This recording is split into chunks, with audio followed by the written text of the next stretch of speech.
Friend, आप सभी का वेलकम है हमारे यूट्यूब चैनल मैथ बाय फरमान सर में।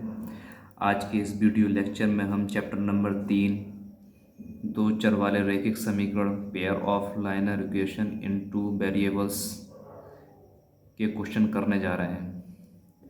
सबसे पहले अगर आप हमारे इस चैनल पर नए आए हैं तो सबसे पहले हमारे चैनल को सब्सक्राइब कर लीजिए और साथ के साथ बेल आइकन प्रेस ज़रूर कर दीजिए ताकि आने वाली वीडियो जो है जल्द आप तक पहुंचे। एग्ज़ाम को देखते हुए हम चैप्टर नंबर 3 के कुछ महत्वपूर्ण क्वेश्चन, कुछ इम्पोर्टेंट क्वेश्चन आपको बताएंगे जो अक्सर बोर्ड में आते हैं और 2 नंबर का आते हैं। अगर आपने इस वीडियो को मिस कर दिया तो आपके 2 नंबर के चांस ना आने के ज़्यादा हो जाएंगे। आपके 2 नंबर खो सकते हैं और ये मैं आपको बिल्कुल ऐसे बताऊंगा ताकि आपको बोर्ड में इसे क्वेश्चन को करने में आसानी हो जाए। तो चलिए बढ़ते हैं हम इस वीडियो लेक्चर की तरफ अपने टाइम को ख़राब ना करते हुए। चैप्टर का नाम है चैप्टर नंबर 3 दो चर वाले रैखिक समीकरण pair of liner equation in two variables. तो इसमें क्वेश्चन आपको आता है, ज़्यादातर एग्ज़ाम में आता है क्वेश्चन, तो वो 2 नंबर का आता है। इसमें जो क्वेश्चन आता है वो ये पूछता है, बताइए दिए गए समीकरण जो है 2 समीकरण दे दिए जाएंगे आपको और उस समीकरण में आपसे ये पूछा जाएगा कि बताइए ये दिए गए समीकरण जो है संगत है, असंगत है, या दिए गए समीकरण युग्म की रेखाएं समपाती हैं या प्रतिच्छेद करती हैं या समांतर है। तो ये सब बताने के लिए और एक क्वेश्चन इस टाइप का जो अक्सर आता है, मोस्ट इम्पोर्टेंट क्वेश्चन रहता है इसका कि अगर मैं आपको अगर बुक से दिखाऊं तो आप देख रहे होंगे के किस मान के लिए निम्न रैखिक समीकरणों के युग्म के अपरिमित रूप से अनेक हल होंगे। एक क्वेश्चन ये इस टाइप से रहता है और आपको ये मिलेगा पी के किन मानों के लिए निम्न समीकरण युग्म का अद्वितीय हल होगा। तो आप ये क्वेश्चन बहुत इम्पोर्टेंट क्वेश्चन है इस बार बोर्ड के लिए और ये आपको 2 नंबर का मिलेगा और बहुत ही इजी क्वेश्चन है। बस आपको इसके नोट्स मालूम होने चाहिए। अगर आपको इसके नोट्स मालूम है सही तरीके से, अगर आपको याद है तो आप आसानी से अपने बोर्ड एग्ज़ाम में 2 नंबर बढ़ा सकते हैं। अगर आपको याद नहीं है, अगर आप नहीं जानते और ना आपने सीखे हैं तो आप भी अपने 2 नंबर गंवा सकते हैं। अगर नहीं जानते हैं तो जुड़े रहिए हमारे साथ और हम आपको बताने जा रहे हैं कि किस तरीके से इन सवालों को करेंगे और ये मोस्ट इम्पोर्टेंट है। इस बोर्ड एग्ज़ाम के लिए 2 नंबर के क्वेश्चन आते हैं। चलिए अपनी इस वीडियो में आपको हम दिखाते हैं। तो इसके लिए आपको कुछ बातें याद रखनी पड़ेंगी और कुछ बातें याद रखनी है आपको कि हमें सबसे पहले ये देखिए, मैं आपको बता रहा हूँ ये 2 चरों में रैखिक समीकरण है। ये 2 चरों में रैखिक समीकरण ये आपको याद रखना पड़ेगा। ए एक्स 2 चर में रैखिक समीकरण किस तरीके से लिखा जाता है, A X plus B Y plus C बराबर 0, जहाँ ए बी और सी जो होती हैं वास्तविक संख्याएं होती हैं, जैसे हमारी 1 2 3 4 5 6 आदि ये संख्याएं जो होती हैं ये वास्तविक संख्याएं होती हैं तथा 2 चरों x और y में एक रैखिक समीकरण है। इन x और y, ये वहाँ पर x और y जो है ये चर राशियाँ हैं और जहाँ a b c अचर राशियाँ हैं जो वास्तविक संख्याएं हैं आपकी, जो मैंने आपको बता दिया, जैसे 1 2 3 4 5 6 इस तरीके की संख्या है। ठीक है, देखिए अब मैं यहाँ पर इसी समीकरण को का युग्म ले लेता हूँ, यानी कि जोड़ा ले लेता हूँ। तो पहले समीकरण को सफिक्स में मैं a1 मान लेता हूँ, b1y और प्लस c1 बराबर 0। इसे मैंने इक्वेशन नंबर 1 डाल दी, समीकरण नंबर 1 डाल दिया। इसी तरीके से यहाँ पर मैंने दूसरा समीकरण लिया, इसी को लिया, यहाँ सब्जेक्ट में मैंने 2 डाल दिया, a2x plus b2y plus c2 बराबर 0। ये 2 समीकरण हो गए जिसे हम युग्म कहेंगे। युग्म का मतलब होता है जोड़ा। पहला a1x, इसको मैंने 1 का नाम दिया और इसको मैंने a2 का नाम दिया। ठीक, अब मैं आपको कुछ कंडीशन बता दे रहा हूँ जिसके थ्रू आपको क्वेश्चन करना है, जिसके थ्रू क्वेश्चन आपका ईजी होगा। अगर आप इसको याद रखेंगे तो आपका आसानी से याद हो जाएगा और क्वेश्चन भी अच्छी तरीके से हो जाएगा और आपको ये अपने 2 नंबर गंवाना नहीं पड़ेंगे। अगर अन्यथा अगर आपने ये छोड़ दिया और मिस कर दिया तो आप अपना 2 नंबर गंवा सकते हैं। इसलिए इस वीडियो को पूरा देखें और बिना स्किप किए हुए देखें। अगर आप हमारे वीडियो पर नए आए हैं, चैनल पर नए आए हैं, तो सबसे पहले हमारे चैनल को सब्सक्राइब कर लीजिए और साथ में बेल आइकन जरूर प्रेस करिए ताकि आने वाली वीडियो आप तक जल्द से पहुंच सकें। हम आपको बताते रहेंगे जब तक आपके एग्ज़ाम है, तो हम क्लास टेंथ के आपको सवाल आप तक पहुंचाते रहेंगे, इम्पोर्टेंट। देखिए, ये मैंने पहले से लिख कर ले दिया ताकि आपको वीडियो में मैं आपको बता सकूं जल्दी से और आपको वक्त भी ज़ाया नहीं हो, आपका वक्त ज़्यादा नहीं लगे। तो देखिए, पहली कंडीशन ये है, ये ही समीकरण से, इन्हीं समीकरण युग्म से जो आपका 2 चर में रैखिक समीकरण है, इसी से यदि कंडीशन इस तरीके से आए कि A1/A2 B1/B2 ये दोनों बराबर नहीं हो, इनके मान जो है बराबर नहीं आए, यानी A1/A2 और B1/B2 इज़ नॉट इक्वल, ये दोनों मान इनके अगर बराबर नहीं आते हैं तो इस कंडीशन में क्या होगा, ये बातें आपको याद रखनी है और इसको पहचानना भी हो। इसके आगे आप इसके आगे C1/C2 भी ले सकते हैं और इसको भी, ये तीनों मान आपस में एक दूसरे के बराबर नहीं होंगे। अगर ये तीनों मान एक दूसरे के बराबर नहीं आते हैं या ये दोनों एक दूसरे से बराबर नहीं आते हैं तो इस कंडीशन में आपको ये 3 बातें याद रखनी होंगी जिसके थ्रू आपसे सवाल पूछा जाएगा। अगर आप 3 बातें ये याद रख लेंगे तो आप फटाफट आप क्वेश्चन कर सकते हैं और जवाब दे सकते हैं। पहली बात कि अगर ये तीनों बराबर नहीं आए, जैसे A1/A2 B1/B2 और C1/C2 इज़ नॉट इक्वल, ये तीनों आपस में बराबर नहीं है। मैंने 2 लिखे हुए हैं, अगर एक और आप लिखना चाहें तो C1/C2 करके भी लिख सकते हैं और इसको भी आप बराबर नहीं लिख सकते। तो इस कंडीशन में आपको 3 बातें कौन सी याद रखनी है। पहली बात, रेखाएं एक बिंदु पर प्रतिच्छेद करेंगी। आप बस इतनी बात याद रखिए, रेखाएं एक बिंदु पर प्रतिच्छेद करेंगी। प्रतिच्छेद का मतलब वैसे होता है एक दूसरी रेखाएं आपस में एक दूसरे को काटना है, लेकिन आप ये बात न जानते हो, सिर्फ आप मेन पॉइंट वाली बात रखिए जो आपको एग्जाम में काम में आनी है।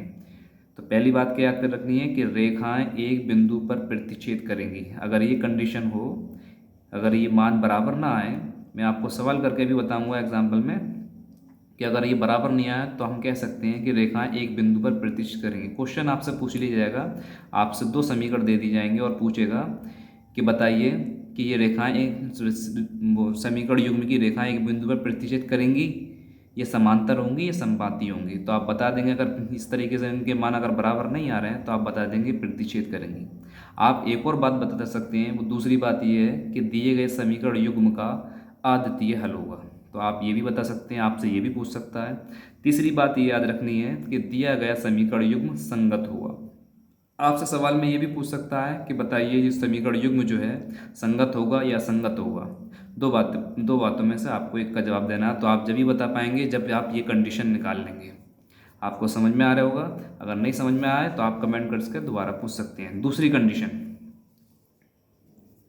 दूसरी कंडीशन ये है कि यदि A1/A2 बराबर B1/B2 C1/C2 हों, यानी कि अब इन तीनों के मान, तीनों अनुपात कैसे हों, बराबर हों।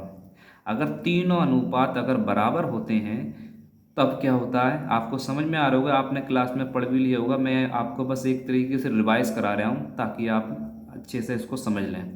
अगर ये तीनों मान बराबर आते हैं तब रेखाएं समपाती होंगी।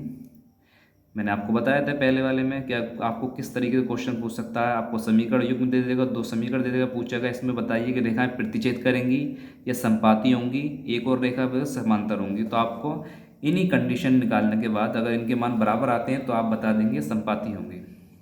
दूसरी बात क्या याद रखनी है कि दिए गए समीकरण युग्म के अपरिमित रूप से अनेक हल होंगे। जो मैंने आपको बताया था कि कोई अचर राशि दे देगा, उसको मान निकालने के लिए आपसे कह देगा कि दिए गए समीकरण के अपरिमित रूप से अनेक हल हैं, तो पी का मान बताओ, ए का मान बताओ, इस तरीके से तो आप पहचान जाएंगे कि ये कंडीशन लगेगी। तीसरी बात, दिया गया समीकरण युग्म संगत होगा। बस आपको फ़र्क क्या करना है कि अगर ये तीनों बराबर नहीं आते हैं तो रेखाएं प्रतिच्छेद करेंगी, दिए गए समीकरण युग्म का अद्वितीय हल होगा और दिया गया समीकरण युग्म संगत होगा। अगर ये तीनों बराबर आ जाती हैं तब आप कहेंगे, और आपको याद रखनी है कि रेखाएं समपाती होंगी, दिए गए समीकरण युग्म के अपरिमित रूप से अनेक हल होंगे और दिया गया समीकरण युग्म संगत होगा।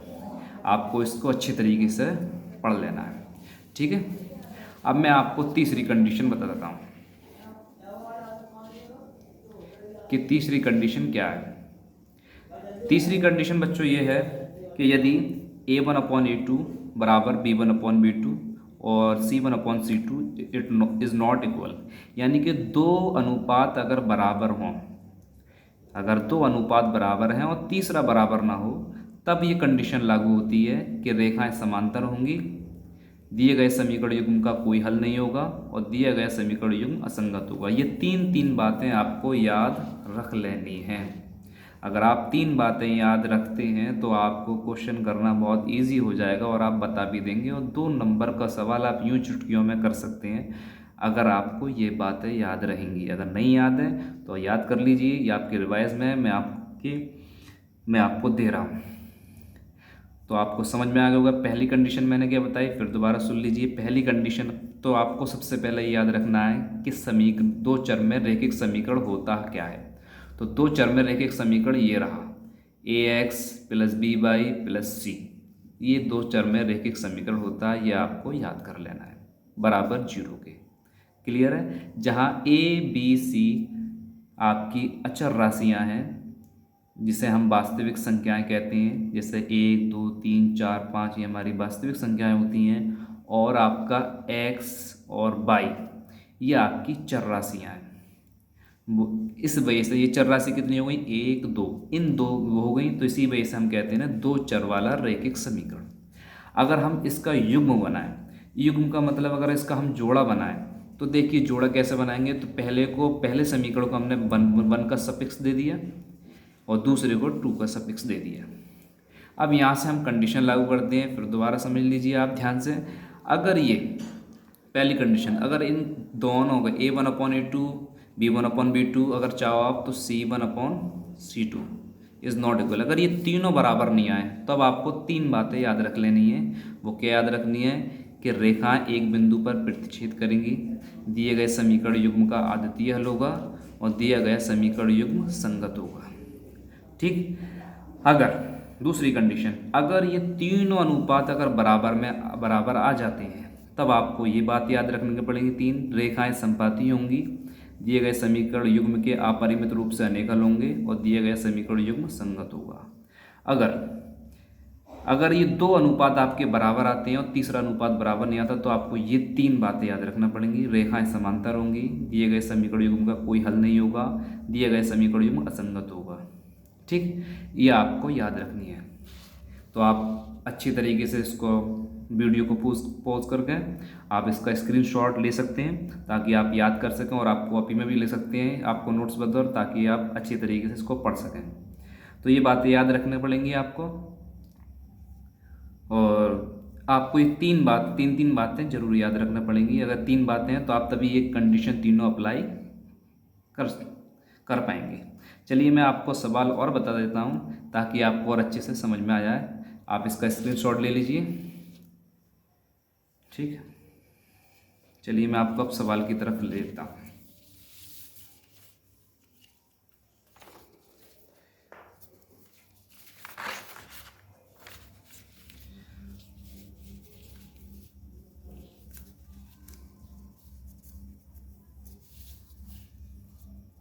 देखिए सवाल है आपका 5x - 4y + 8 = 0। ये मैंने समीकरण नंबर 1 डाल दिया, और 7x + 6y - 9 = 0, इसे मैंने समीकरण नंबर 2 डाल दिया। ठीक, इसे मैंने 2 डाल दी। यहाँ से मैं इसकी तुलना कराऊंगा जो दो चर वाला रैखिक समीकरण था। तो दो चर वाला रैखिक समीकरण हमारा क्या था, ax + by और +c = 0 से तुलना करने पर। देखिए इस दो चर वाले समीकरण आपको याद रखना पड़ेगा, इससे मैं तुलना कराऊंगा। तुलना कैसे करेंगे, तो कोई यहाँ x है तो यहाँ x है, इनके गुणांकों की तुलना। जब यहाँ दोनों चीज़ समान है, यहाँ x है यहाँ x है, दोनों चीज़ समान है तो a का मान 5, यहाँ y है तो यहाँ y है तो b का मान 4, बचा आपका चल रहा था c, तो c का मान आपका 8 हो गया। ये आपको तुलना से करने से मालूम पड़ेगा। जब पहला समीकरण है तो इसको हम 1 का नाम देंगे, यानी कि a1 बराबर कितना हो गया आपका, x है, यानी ए तो आपका 5 हो गया। ठीक, दूसरा समीकरण अगर A2 लेंगे तो A2 बराबर, तो दूसरा समीकरण ले रहे हैं तो A2, इसका हो गया 7। ठीक, और ये भी देखना आपको कि आपका जो दो चर वाला रैखिक समीकरण में प्लस पॉजिटिव वाले मार्क आ रहे हैं, पॉजिटिव वाले चिन्ह आ रहे हैं, धनात्मक चिन्ह। अगर आपके समीकरण में माइनस आते हैं तो आप यहाँ माइनस लगाएंगे। और इसी तरह B1 देख लीजिए, तो B1 बराबर, देखिए बाई बाई समान, देखो बाई बाई, यहाँ बाई यहाँ बाई, तो B1 का मान हो गया -4, क्योंकि हमारे दो चर वाले रैखिक समीकरण में माइनस नहीं आता है, समीकरण में माइनस आ रहा है तो हम माइनस लेंगे। अब B2 निकाल लीजिए, तो यानी दूसरे समीकरण पर पहुँचेंगे हम, बाई बाई समान, तो B का मान 6। ठीक, इसी तरीके से C1 निकाल लीजिए, तो C1 तो ईजी हो गया, कुछ जिसके पास ना x हो ना y हो वो C1 हो गया 8, और C2 बराबर -9। ये आपने मान निकाल लिए। ठीक, इसके बाद अब आपको क्या कर लेना है, तो आपको ये कर लेना है, सवाल आपसे पूछा है, क्वेश्चन है आपसे कि अनुपातों A1/A2, B1/B2, C1/C2 की तुलना कर ज्ञात कीजिए कि निम्न समीकरण युग्म द्वारा निरूपित रेखाएं एक बिंदु पर प्रतिच्छेद करेंगी, समांतर है अथवा समपाती हैं। तो आपको ये बताना है कि ये रेखाएं इन समीकरण युग्म से तुलना करने पर हमें ये जान लेना है कि ये रेखाएं समपाती करेंगी, समपाती होंगी, ये प्रतिच्छेद करेंगी या ये समांतर होंगी। मैं आपको बता दूं, हम ये एक्सरसाइज जो कर रहे हैं वो 3A एक्सरसाइज है। ठीक है, तो हम यहाँ पर इसके अनुपात की तुलना निकालेंगे, यानी A1/A2 निकालेंगे, तो A1 का मान 5 बट्टे A2 का मान 7। क्लियर, B1 का मान निकालेंगे, इसी तरह B1 सबके अनुपात निकाल लेना है, तो B1 का मान -4 और B2 का मान 6। इसको मैं काट सकता हूँ, 2 दूनी 4, 2 तिया 6, तो आपका हो जाएगा -2/3। इसी तरीके से मैं C1/C2 का निकाल सकता हूँ, तो C1 का मान 8 और C2 का मान 9। अब आप देख रहे होंगे कि A1/A2 का मान 5/7, B1/B2 का -2/3 और C1/C2 का 8/9। ये तीनों मान अलग अलग हैं, यानी कि A1/A2, B1/B2 और C1/C2। ये तीनों मान, तीनों अनुपात 5/7 -2/3, 5/7 -2/3 और 8/9, ये तीनों अलग अलग हैं। तो जब अलग अलग हैं तो बराबर नहीं है, तो is not equal, is not equal. ठीक, अब आपको करना क्या है, अब देखिए, जो मैंने आपको नोट्स दिए थे, अभी बताया था कि जब ये अनुपात बराबर नहीं हो तो उस कंडीशन में क्या होता है, ये आपको मैंने बताया था। और आपको अच्छी तरीके से याद भी रखना, अगर आप याद नहीं करते हैं तो आप सवाल नहीं कर पाएंगे, अगर आप याद कर लेते हैं तो सवाल आसानी से कर लेंगे। तो मैंने आपको ये बताया था कि अगर ये तीनों अनुपात अगर बराबर नहीं हो तो इस कंडीशन में रेखाएं आपकी प्रतिच्छेद करेंगी। ठीक, दूसरी बात हम इसमें ये भी कह सकते हैं कि दिए गए जो रैखिक समीकरण युग्म है, मैं तीनों बात आपको इसी में बता दे रहा हूँ। अगर हम ये भी कह सकते हैं कि दिए गए समीकरण, क्योंकि आपको जिस थ्रू से वो क्वेश्चन पूछा, अगर वो पूछे कि रेखाओं के बारे में पूछे तो आप बता सकते हैं इसके जरिए से कि रेखाएं तीनों अनुपात बराबर नहीं है तो रेखाएं प्रतिच्छेद करेंगी। अगर ये पूछा आपको दिए गए समीकरण युग्म संगत होगा या असंगत होगा, तो आप अगर ये तीनों बराबर नहीं है तो आप कह सकते हैं ये दिए गए समीकरण युग्म संगत होगा। अगर आपसे ये भी पूछा कि दिए गए समीकरण का कैसा हल होगा, कि इसके समीकरण में अद्वितीय हल होगा या अनेक हल होंगे या कोई हल नहीं होगा, तो जब इस कंडीशन में अगर आप आ जाते हैं तो इसमें दिए गए समीकरण युग्म के अद्वितीय हल होंगे, जो आप मैं पीछे बता के आया हूँ वही इसमें करना है। तो यहाँ उसने हमसे पूछा है कि रेखाएं प्रतिच्छेद करेंगी या समांतर होंगी या संपाती होंगी, तो हमने लिखेंगे तय दिए गए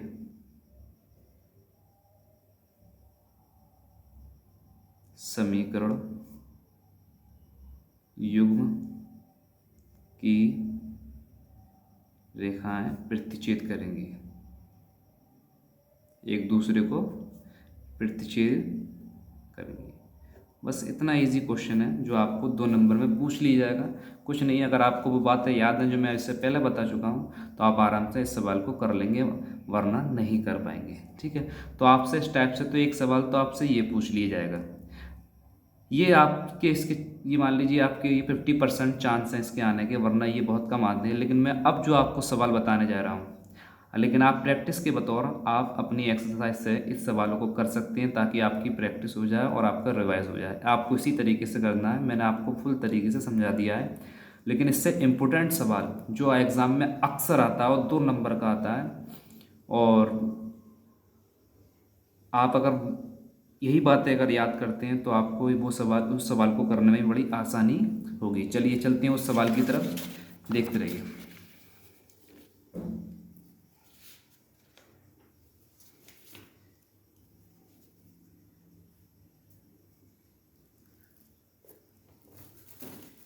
देखिए सवाल, क्वेश्चन है,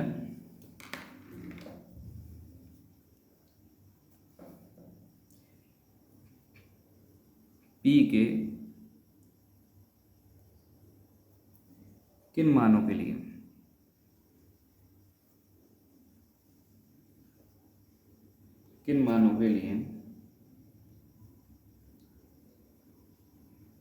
निम्न समीकरणों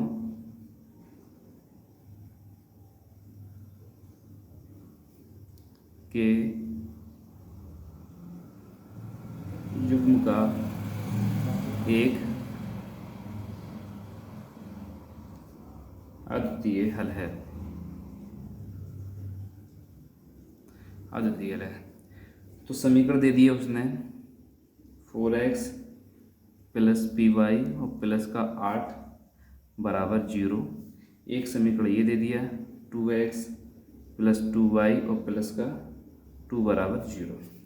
ये समीकरण दे दिया, और साथ में इस सवाल को हमें पी का मान निकालने के लिए कहा गया है। और पी का मान निकालने के साथ उसने हमसे ये कह दिया है कि हम किस तरीके से पी का मान निकाल सकते हैं। तो पी के किन मानों के लिए निम्न समीकरण युग्म का अद्वितीय हल है, तो उसने हमें ये इशारा कर दिया है कि ये समीकरण युग्म का अद्वितीय हल है, ये इशारा कर दिया है। बस यही बात इसकी हमें पकड़ लेनी है और इसी के थ्रू हम सवाल कर देना है। और हम बता भी दें आपको, जब अद्वितीय हल होगा, तो मैंने आपको कहा था ये तीनों बात याद नहीं, जब अद्वितीय हल होगा तो क्या कंडीशन होगी, यानी इनके तीनों के मान बराबर नहीं होंगे। तीनों मान कैसे नहीं होंगे, बराबर नहीं होंगे। बस ये कंडीशन आपको अप्लाई कर लेनी है बस। अब आपको देख लेना है कि ये पिक किस साइड में आ रहा है, हमें कौन सा अनुपात निकालना है।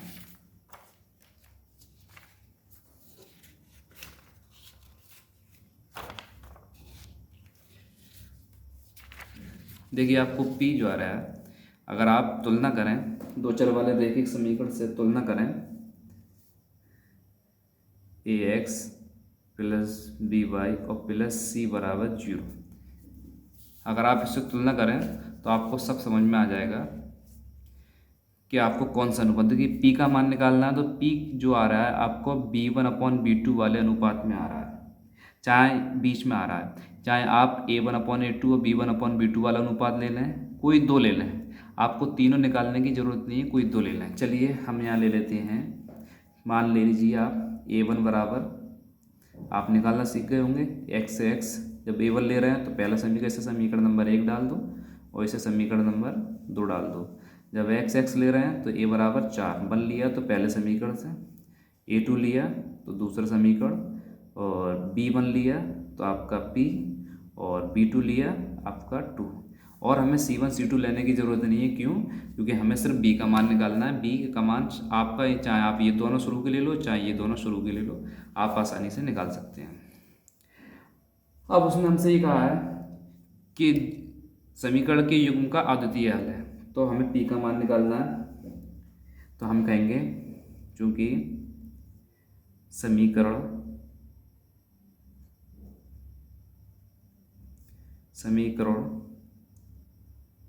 युग्म का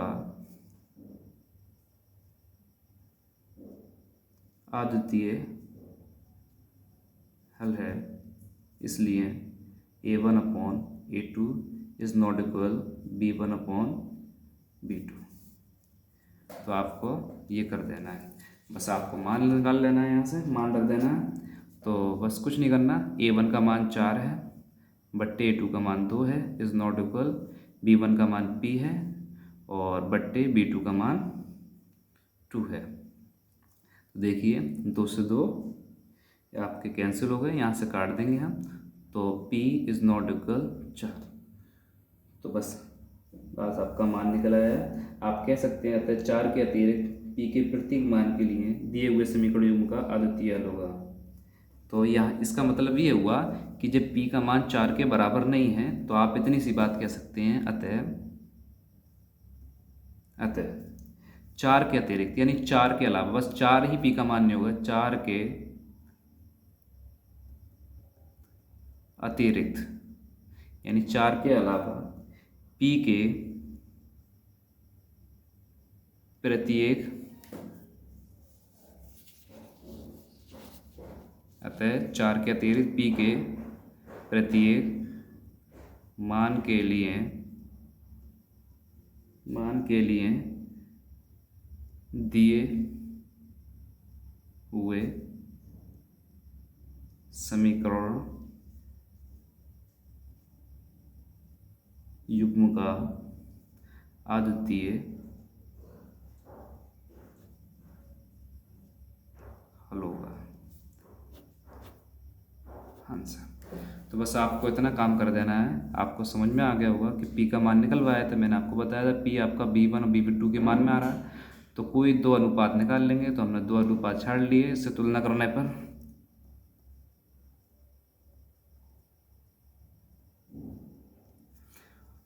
फिर इसकी कंडीशन लागू कर दी जो आपको याद होनी चाहिए। जब इसकी कंडीशन लागू हो गई तो समीकरण युग्म का द्वितीय हल कब होता है, जब A1/A2 B1/A2 ये दोनों बराबर ना हो। हमने A1 A2 के मान रखे, तब देखो P का मान जब ये इज़ नॉट इक्वल यानी ये बराबर नहीं है तो P का मान 4 के बराबर नहीं होगा। तो 4 के अलावा जो भी मान होगा वो दिए गए समीकरण युग्म का अद्वितीय हल होगा। बस वही लिखा है हमने, कहता है 4 के अतिरिक्त P के प्रत्येक मान के लिए दिए हुए समीकरण युग्म का अद्वितीय हल होगा। आपसे इस टाइप का सवाल पूछ लिया जाएगा और बहुत ही इम्पोर्टेंट क्वेश्चन होता है ये, और एग्ज़ाम में बहुत अक्सर करके पूछा जाता है, ये 2 नंबर का पूछा जाता है। तो आपको ये अच्छी तरीके से याद रखना पड़ेगा। चलिए एक सवाल और बता देते हैं हम आपको।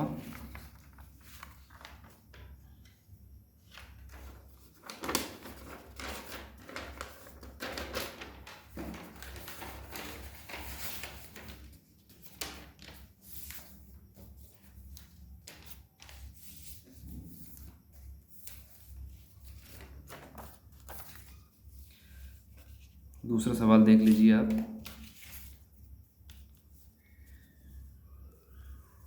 के किस मान के लिए, क्वेश्चन के किस मान के लिए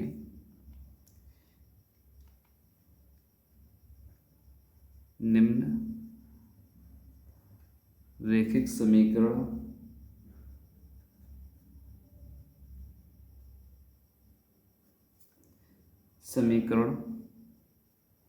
के युग्म के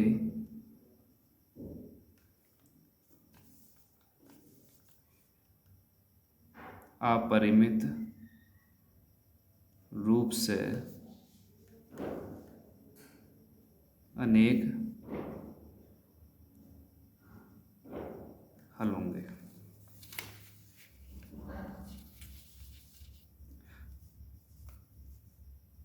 सवाल है के किस मान के लिए निम्नलिखित समीकरणों के युग्म के अपरिमित रूप से अनेक हल होंगे।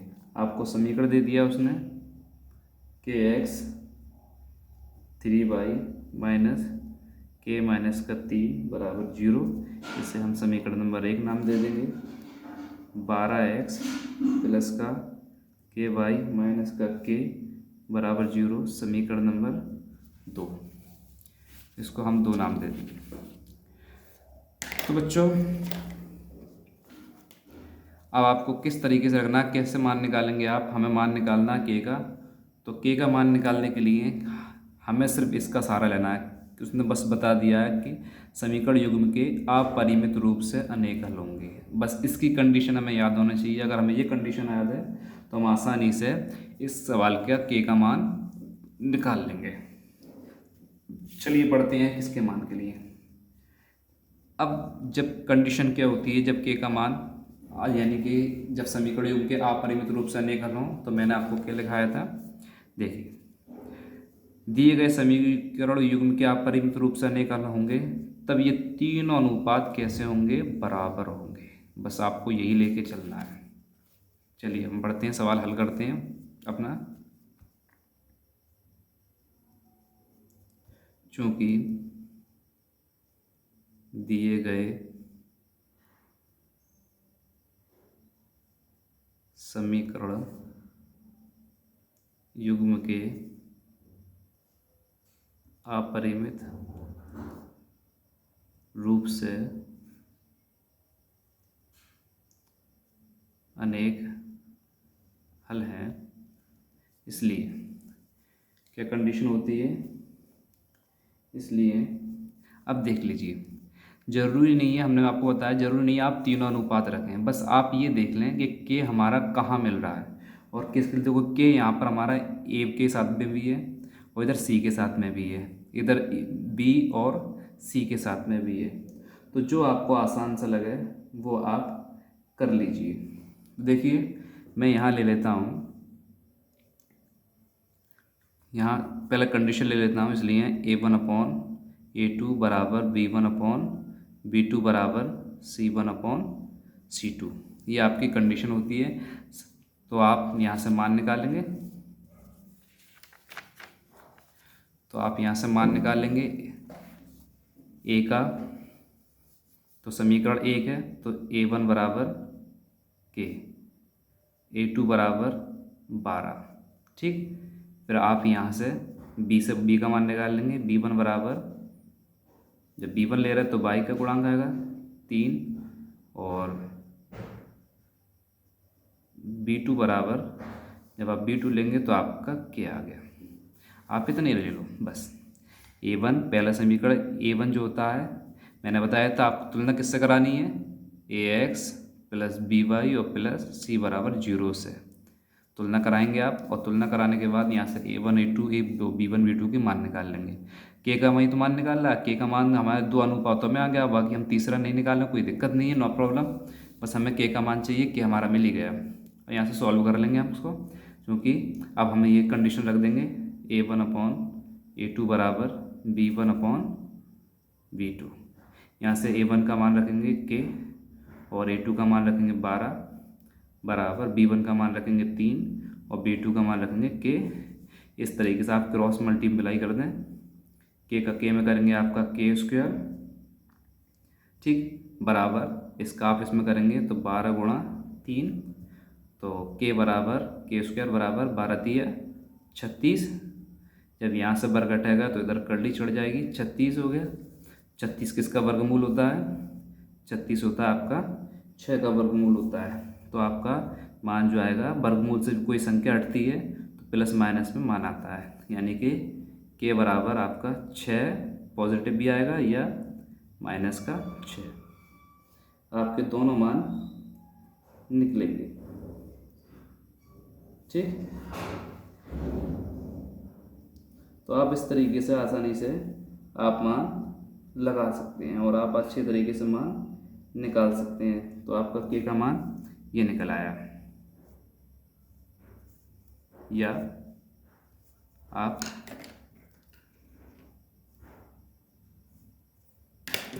तो हमें किसी भी अचर राशि का मान निकालने के लिए हमें तीनों अनुपात रखने की ज़रूरत नहीं है। हम ये देखेंगे सबसे आसान किस में, हमें दो अनुपात रखते हैं, हमें के कम मिल गया और बस इसके अनुपात रख के हम इसका मल्टीप्लाई कर देंगे, दोनों बराबर है, यहाँ से हम मान निकाल देंगे। बस यही सवाल आपका 2 नंबर का आपसे बोर्ड में पूछा जाता है, बहुत ही ईजी होता है। अगर आपको ये सारी बातें नोट्स अगर याद हैं तो आप आसानी से इसको सॉल्व कर सकते हैं और मान निकाल सकते हैं। बस आपको तीन जो कंडीशन आपको बताई हैं वो आपको अच्छे से याद होना चाहिए। अगर आपको ये तीनों कंडीशन अगर आपको याद हैं तो आप आसानी से निकाल सकते हैं। संगत दोनों कंडीशन में रहेगा, चाहे तीनों अनुपात बराबर हों चाहे ना हो, तो संगत रहेगा, बस तीसरे में बराबर नहीं होते। तो आपको तीनों कंडीशन अगर याद है तो आप आसानी से सवाल को सॉल्व कर सकते हैं। अगर आपको हमारी वीडियो पसंद आई हो तो आप लाइक कीजिए, और अगर आप हमारे चैनल पर न्यू आए हैं तो सब्सक्राइब जरूर कीजिए, और बेल आइकन जरूर दबाएं ताकि आने वाली वीडियो आप तक बहुत जल्दी आ जाए। Thank you.